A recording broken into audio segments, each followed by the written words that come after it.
Amazon data centre పైన Iran missile దాడికి పాల్పడింది. గల్ఫ్ రీజియన్లో ఉన్నటువంటి Iran tech war పాల్పడుతోంది.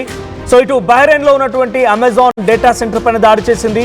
Amazon web services cloud computing data centre పైన ఈ మిసైల్ వర్షం కురిసింది. మిసైల్స్తో ఐఆర్జీసీ విరుచుకుపడింది. అటు డేటా సెంటర్లోని సర్వర్లన్నీ కూడా పూర్తిగా దెబ్బతినిపోయాయి.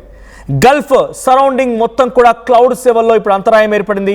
అమెరికా, ఇజ్రాయెల్ నిఘా సైనిక కార్యకలాపాలకు కూడా ఈ డేటా సెంటర్లు సహకరిస్తున్నాయనేటువంటి కారణంతోనే ఐఆర్జీసీ దాడులకు పాల్పడింది. Amazon, Microsoft, Google, Apple, meta ఇటువంటి అన్ని సెంటర్లు కూడా 18 అమెరికన్ సాఫ్ట్వేర్ దిగ్గజాలను కూడా టెర్రరిస్ట్ సంస్థలుగా ఇరాన్ ప్రకటించింది. గల్ఫ్లోని అమెరికా టెక్ కంపెనీలపైన కూడా దాడులు చేస్తామని ఇరాన్ ప్రకటించింది. AWS అమెజాన్ వెబ్ సర్వీసెస్ సంబంధించినటువంటి డేటా సెంటర్ల పైన వరుసగా దాడులు జరగడంతో ఇటు అమెజాన్ నిర్వహించేటువంటి క్లౌడింగ్ కానివ్వండి, టెక్నికల్ బ్యాంకింగ్ సర్వీస్ అన్ని కూడా ఇప్పుడు నిలిచిపోయాయి. ఒక రకంగా ఇరాన్ ఏం చెప్తుందంటే Microsoft, Google, Apple and Amazon వీటన్నిటినీ కూడా ఇరాన్ ఏం భావిస్తుందట అంటే ఉగ్రవాద సంస్థలు, టెర్రర్ సంస్థలుగా భావిస్తోందట. బికాస్ వీటి ద్వారానే మా రాడార్ సిస్టమ్ని కనుగొనడం, మాకు సంబంధించిన ఇన్ఫర్మేషన్ని పాస్ ఆన్ చేయడం, గల్ఫ్ కంట్రీస్లో జరిగేటువంటి మేము చేయబోయేటువంటి యాక్టివిటీస్ని వాళ్ళు తెలుసుకోవడం జరుగుతోంది. సో ఈ నాలుగింటితో టెక్నాలజీని ఉపయోగించి అమెరికా మాపై దాడి చేస్తోంది కాబట్టి ఆ టెక్నాలజీనే ధ్వంసం చేస్తామన్న చందంగా అమెజాన్ వెబ్ సర్వీసెస్ పైన ఇప్పుడు డైరెక్ట్గా అటాక్ చేసింది ఇరాన్.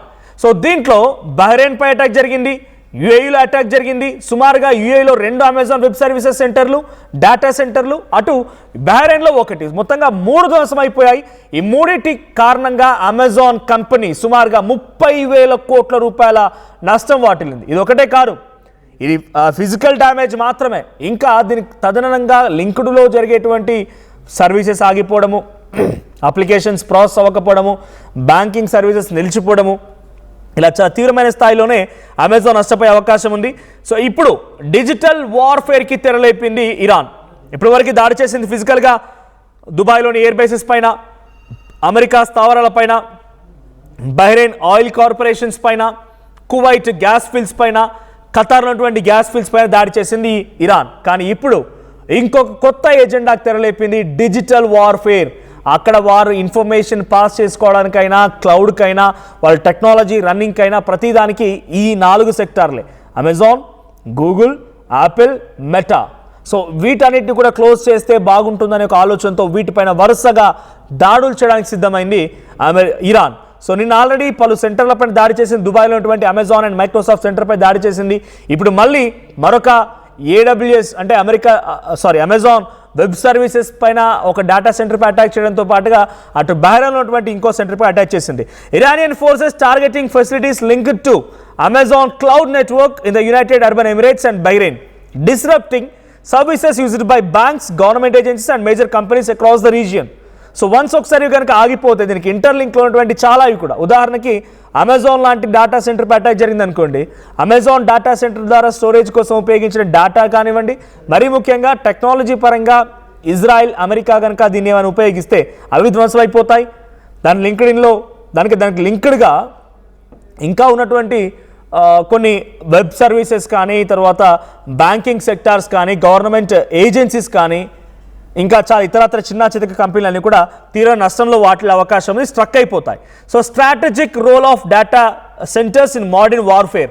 ఎందుకు వీటిపైన దాడి చేసిందని అంటే కనుక data centres power much of the global digital economy, hosting cloud services, financial systems, communication platforms and artificial intelligence tools.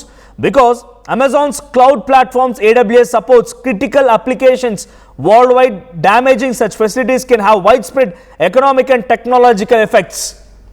Straight of హార్మూజ్ని ఆపితే ఎంత విధ్వంసకర పరిస్థితి నెలకొందో, అమెజాన్ లాంటి కంపెనీల పైన Microsoft, Google and Meta, Apple ఇలాంటి కంపెనీల పైన దాడి చేయడంతో కూడా ఎకనామికల్గా ప్రపంచవ్యాప్తంగా క్రైసిస్ ఏర్పడే అవకాశం ఉంది. బికాజ్ అవన్నీ క్లౌడ్ సర్వీసెస్ని ఆపరేట్ చేస్తూ ఉన్నాయి, బ్యాంకింగ్ సెక్టార్స్ని ఆపరేట్ చేస్తూ ఉన్నాయి, ఆర్టిఫిషియల్ ఇంటెలిజెన్స్ టూల్స్ని యాక్టివేట్ చేస్తూ ఉన్నాయి. సో ఒక్కసారిగా ఈ అటాక్ జరిగిందంటే కనుక ఆ కంపెనీలు భయపడిపోయినా, వెనకడుగు వేసినా, డేటా సెంటర్లో ఉన్నటువంటి ఇన్ఫర్మేషన్ని పూర్తిగా కొలాప్స్ అయినా కూడా దాన్ని తిరిగి రిట్రైవ్ చేయాలన్న సమయం పడుతుంది. అప్పటికప్పుడు ఎకనామికల్గా కూడా పూర్తిగా ప్రపంచ దేశాలన్నింటిలో కూడా ఈ ప్రభావం చూపించే అవకాశం ఉంది. కాబట్టి దాని ద్వారా అమెరికా పైన ఒత్తిడి తీసుకొచ్చే అవకాశం ఉంది. సో ఇరాన్ ఆ రకమైన కొత్త ఎజెండాకి తెరలేపింది, అందుకే మోడర్న్ వార్ఫేర్కి తెరలేపింది. సో ఇప్పుడు allegations of military use of cloud infrastructure. So cloud infrastructure ఉపయోగించి మిలిటరీ ఎటువంటి ఆపరేషన్ చేపడుతోంది.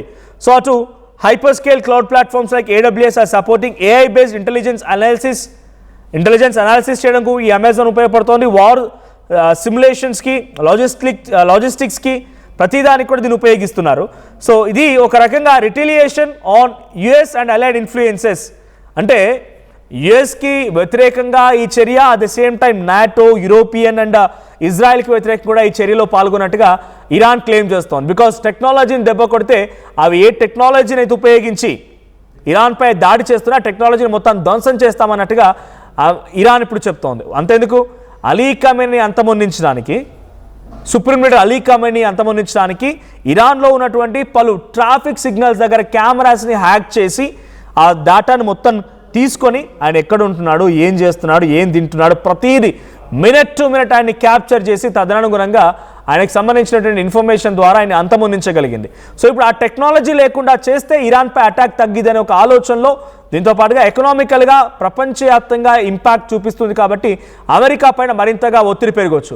సో ఈ రెండు ఉద్దేశాలతోనే ఇప్పుడు ఇరాన్ AWS సెంటర్పై అటాక్ చేసింది. రైట్, ఇది ముందుగానే అంచనా వేసి ఒక ట్వీట్ కూడా చేసింది ఇరాన్. ఆ ట్వీట్ అంటే చూద్దాం. Breaking, Iran has issued a warning to employees of American companies in the Middle East, leave the region to protect your lives. ఇక్కడ ఏం చెప్తుంది ఇరానియన్ మిలిటరీ మీడియా చెప్తోంది, ఏమని, మేము ముందుగానే ఆ కంపెనీల ఎంప్లాయీస్కి హెచ్చరించాం, మీరు వెంటనే ఆ ప్రాంతాలను వదిలేసి వెళ్ళిపోండి. The operation will begin on Wednesday at April 1st at 8 PM. నిన్న రాత్రి 8 గంటల నుంచి దాడి చేస్తామన్నట్టుగా ఒక స్టేట్మెంట్ ఇచ్చింది. Iran has stated that companies actively involved in terrorist designs will be subject to A retaliatory action in response to any act of terror. The list of companies is as follows. ఏ కంపెనీల పైన దాడి చేస్తాము అనేటువంటి మాటని కూడా ముందుగానే చెప్పుకొచ్చింది. ఆ మాటను చెప్పి మరి దాడి చేసింది ఇరాన్. సో ముందుగానే మాటను అంచనా వేసింది, ఏమని, మేము ఈ కంపెనీలపై దాడి చేస్తాం, మీరు అక్కడ పనిచేసే ఎంప్లాయీస్ ముందుగానే వెళ్ళిపోండి, April 1వ తేదీన 8 గంటలకి మేము అటాక్ చేయబోతున్నామని చెప్పి ఆ కంపెనీల పేరుని కూడా ప్రకటించింది ఇరాన్. దాంట్లో మెటా ఉంది, యాపిల్ ఉంది, HP, Microsoft, Google, Intel, Cisco, Boeing, Oracle, IBM, Dell, Palantir, Nvidia, JP Morgan, Tesla, GE, Spire Solutions, G42, ఈ కంపెనీలన్నింటిపైన కూడా అటాక్ చేస్తాం. యాజ్ ఆఫ్ నో ఇప్పుడు చెప్పిన ప్రకారంగా AWS పై అటాక్ జరిగింది. ఆ AWS అటాక్ సంబంధించిన విజువల్స్ కూడా మీరు చూస్తున్నారు. AWS Amazon web services data centre పైన జరిగిన ఈ దాడి చాలా భయంకరమైనది. సుమారుగా 30,000 కోట్ల రూపాయల నష్టం వాటిల్లింది ఇప్పటివరకు అమెజాన్ కంపెనీకి మాత్రం చెప్తున్నమాట. బహ్రెయిన్లో ఒకటి ధ్వంసం అయిపోయింది, UAEలో 2 ధ్వంసం అయిపోయాయి. దీంతో 30,000 కోట్ల రూపాయల నష్టం వాటిల్లింది అమెజాన్ కంపెనీకి. సో ఎగ్జాక్ట్గా ఈ దాడి ద్వారా ఎటువంటి ఇంపాక్ట్ చూపించబోతుంది అని అంటే, ఆ దాడి కారణంగా అటు ప్రపంచవ్యాప్తంగా పెద్ద మొత్తంలో applications, banking apps, Amazon banking app ఉదాహరణకి అమెజాన్ పే, అది క్లోజ్ అయిపోబోతోంది. డెలివరీ యాప్స్ కొంత ఇబ్బంది పడబోతున్నాయి. ఎంటర్ప్రైజెస్ సిస్టమ్స్ కూడా కొంత కిల్ అవ్వబోతున్నాయి. సో ఇవన్నీ కూడా వరుసగా జరుగుతున్నాయి. షట్ డౌన్ దిశగా కూడా అక్కడ ఆ ప్రాంతాల గల్ఫ్ కంట్రీస్లో ఆ దిశగా ప్రయత్నం చేస్తూ ఉన్నారు. సో ఈ కంపెనీస్ పైన Iran is going to target US tech and defence companies starting from April 1st. Iran has warned all employees to evacuate. These companies' combined market cap hits nearly about $19 trillion. $19 trillion. So these are the companies. Cisco, ఇవన్నిటి company సంబంధించి ఇంత నష్టం వాటిల్లే అవకాశం ఉంది, మార్కెట్లో ఇంత percentage ఉంది. ఒక్కసారిగా ఈ డేటా సెంటర్పై ఇలా దాడి జరిగిందో లేదో వాటి షేర్స్ అమాంతంగా పడిపోయాయి. సో అమెజాన్ స్టాక్ షేర్స్ అన్నీ కూడా సుమారుగా 12% పడిపోయాయి.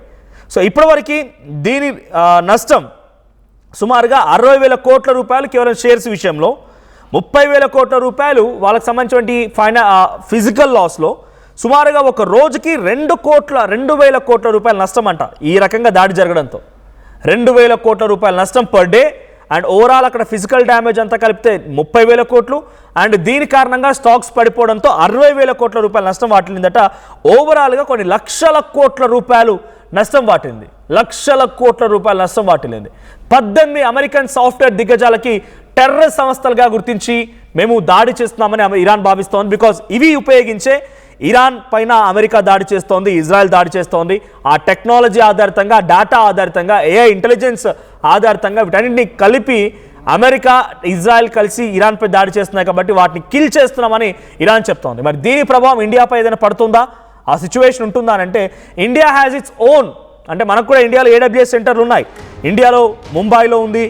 సో మనకు కూడా ఇక్కడ AWS సెంటర్లు కూడా ఉన్నాయి కాబట్టి పెద్దగా ఎఫెక్ట్ పడకపోవచ్చు అనేటువంటి సిచ్యువేషన్ కనబడుతోంది. ఇండియాపై ఎటువంటి ప్రభావం లేదు as of now. So there is no direct impact on AWS centres in India. హైదరాబాద్లో ఉంది, ముంబైలో ఉంది. So it's a core Indian internet safe మొత్తం కూడా దాని దగ్గర ఉంది కాబట్టి ఎటువంటి ఇబ్బంది పడాల్సిన అవసరం లేదు. ఇండియాపై ఎటువంటి ఎఫెక్ట్ ఉండకపోవచ్చు, అమెజాన్ ఉద్యోగస్తులకు ఎటువంటి ప్రభావం ఉండకపోవచ్చు. కానీ అక్కడ మాత్రం చాలా తీవ్రమైన ప్రభావం చూపించింది. అక్కడ కొన్ని లక్షల కోట్ల రూపాయలు విలువైనటువంటి తమ డేటా సెంటర్ని ఫిజికల్గా డ్యామేజ్ చేయడం, ఫైనాన్షియల్గా డ్యామేజ్ చేయడం, స్టాక్స్ అన్ని కుప్పకూలిపోయే విధంగా చేసింది IRGC. దీనిపైన మరి ఈ అమెరికా ఎలా స్పందిస్తుంది చూడాలి. అమెరికా రియాక్షన్ ఏముండబోతోంది, ఇజ్రాయెల్ దీనికి ఎలా రిటిలియేట్ చేయబోతుందో చూడాలి మరి.